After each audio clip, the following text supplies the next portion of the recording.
for that kind of introduction. And I again ask us all to put a round of applause together for the moms that have been part of our journey here today. So give a round of applause for the Happy Mother's Day to all the moms. And I'd also like to be one of the first to say congratulations to our graduates. So if we could show our appreciation and how proud we are of the accomplishment that they have brought here today for us. So a big round of applause for our graduates.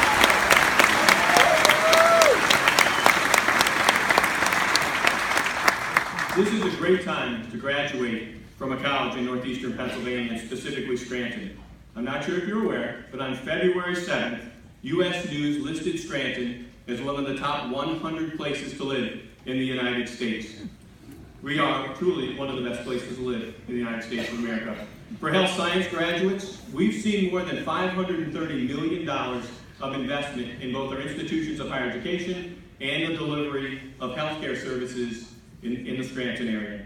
Maybe someday you'll find your way to either Geisinger or Commonwealth Health, that there's changing the way we deliver healthcare, not only in Scranton, but in the United States. For those of you graduating with degrees in construction and design, maybe you'll find your way to Simplex Homes, where they've been manufacturing modular homes for more than 46 years. Or Costanzo Construction Services, Sordoni Construction, or Miracle, as those organizations have placed millions of square feet of roof for companies that are either growing in the Scranton area or moving to northeastern Pennsylvania. And for those of you graduating with advanced engineering and manufacturing degrees, maybe you'll find your way to a company like Cornell Cookson, where they're one of the largest manufacturers of overhead doors in Mountaintop, or Pleasant Mountain Welding in Carbondale, as they're producing services and wastewater treatment facilities out of their building, their facility. Or maybe you find your way to Cabot in oil and gas, as we've seen more than $1 billion be invested in energy consumption type projects here in northeastern Pennsylvania, and they have 3 of the highest producing wells in Susquehanna County, just north of us. Or maybe you're graduating with a degree in logistics and supply chain. As you're well aware, Interstates 81, 84, and 476 provide access to more than 96 million consumers in the US and Canada in one day's delivery. Or maybe some of you here, sitting before me, will become entrepreneurs. There are 7 business incubators that are waiting for you here in northeastern Pennsylvania, and an organization like mine, Ben Franklin Technology Partners of Northeastern Pennsylvania, could invest over $450,000 in your business to help you get it off the ground. The simple fact is, Johnson College has provided you with an industry-focused learning opportunity in a warm, friendly environment that has prepared you to enter into or maybe advance in your career. And I interact with CEOs, HR managers, and plant managers on a daily basis, and I can tell you this: we need you in our workforce. We want you in our workforce. You will become a valuable part of our economy. Specifically to the graduates, I encourage you to do 3 things. Number 1, pursue your passion. Number 2, speak up. And number 3, meet adversity as your teacher, not a stumbling block. And let me just relay 3 stories that emphasize these points. First of all, pursue your passion. And I say this, and I'm going to give you a very simple word problem to emphasize this. So how many hours are there in a day? 24 hours in a day. This is an easy word problem. So how many hours do you normally sleep? I know this guy right here in the front row, he's thinking 2 hours, 4 hours, 6. Let's just go for simple math. Let's just say that on average you sleep 8 hours. So 24 minus 8, that shows you that for 16 hours you'll be awake. Now I ask you, how many hours do you think you'll be at your job?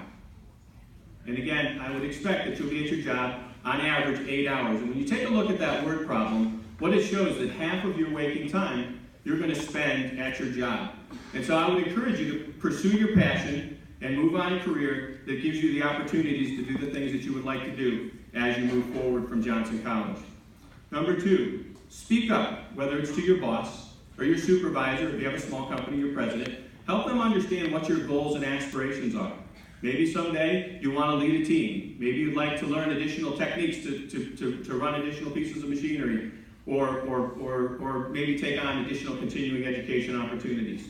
I would encourage you to speak up to the people that you're working with so that they understand your goals and your dreams, and they can help you make them become a reality, whether it's a month or a year or 5 years from this day. And the story I relate to you is one I remembered as a teenager. My grandfather served in the Navy, He served on the USS Wilkes-Barre, named after a light Cleveland cruiser, named after the city just south of us here. And he rode that ship or that vessel from the West Coast all the way to the Tokyo harbor for the signing of the treaty, one of the treaties that ended World War II. And on the first day on that ship, this was the story, he was in line with the other people there being assigned their duties, and this gentleman with a clipboard, an officer, looked at the first one and said, you're going to go over there and you're going to swab that deck with these materials and these rooms and such and keep it clean. And he went to the second gentleman and he said, you're going to go move those artillery shells over by that gun. It's big, heavy work. And he came to my grandfather, and he must have looked at him funny, or my grandfather must have been about to say something. He said, what do you want to do, son? He said, I want to hold that clipboard and I want to tell these guys what to do. And he goes, well, here's your clipboard. Go tell these guys what to do.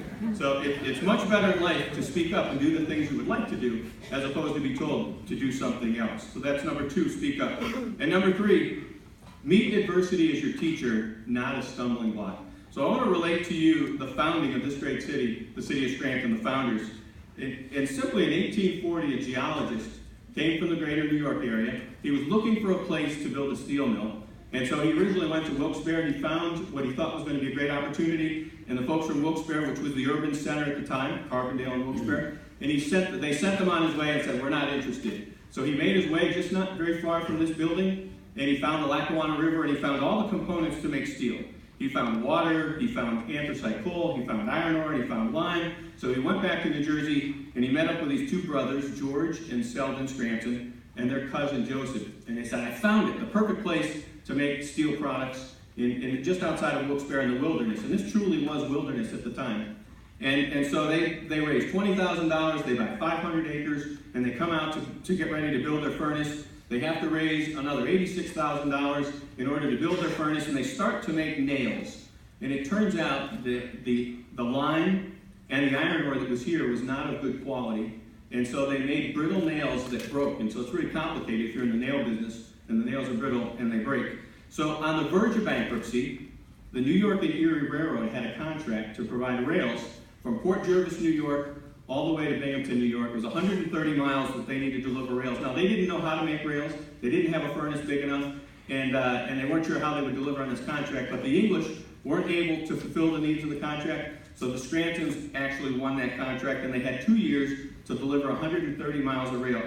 So they build a furnace, they start to make rails, and now, today, we have Interstate 81 and Interstate 84, but at that time, you had farmers' fields, and so sometimes the farmers weren't all that keen about them dragging these steel beams across their field, across their property, so it presented a problem not only making the rails, but delivering them on site. And on December 27, 1848, with 4 days to spare, they became the first Americans to mass-produce rails and fulfilled their contract and started the creation of a city that has great entrepreneurial values. I tell you this story because you will face challenges and adversity throughout your career, just like the Scrantons. The key to your success will be in how you address those situations. I encourage you to see challenges as opportunities and never stop learning and never stop growing. The city of Scranton has seen its ups and downs during its more than 150 years, and today it is featured as one of the best places to live in the country. I leave you with this one final thought, a quote from Henry Ford. Whether you think you can or whether you think you can't, either way, you are right. Congratulations to the 2017 Johnson College graduates.